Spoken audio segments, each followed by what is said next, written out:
Chromepet MIT கல்லூரியில் வைக்கப்பட்ட தாம்பரம், பல்லாவரம், சோழிங்கநல்லூர் 3 சட்டமன்ற தொகுதியின் வாக்கு பதிவு செய்யப்பட்ட இயந்திரப் பெட்டிகள் வைக்கப்பட்ட பகுதியில் ஆய்வு செய்தார் தாம்பரம் காவல் ஆணையாளர் சஞ்சய் குமார் ஐபிஎஸ்.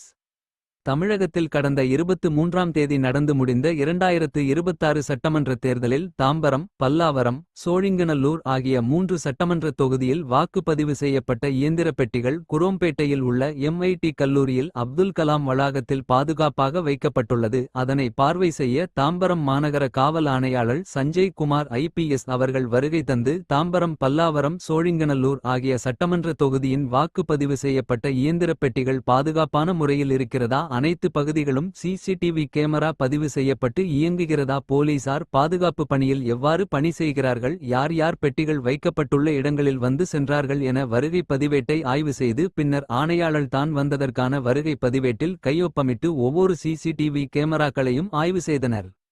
மேலும் காவல் அதிகாரியிடம் சிறப்பான பாதுகாப்புடன் கவனிக்கப்பட வேண்டும் என்றும் எவ்வாறு இருக்கிறது என்றும் கேட்டு அறிந்து பின்னர் அங்கிருந்து சென்றார். உடன் பள்ளிக்கரணை துணை ஆணையாளர் பொன் கார்த்திக், உதவி ஆணையாளர் கிறிஸ்டி ஜெய்சீல் உள்ளிட்ட காவல்துறை அதிகாரிகள் இருந்தனர்.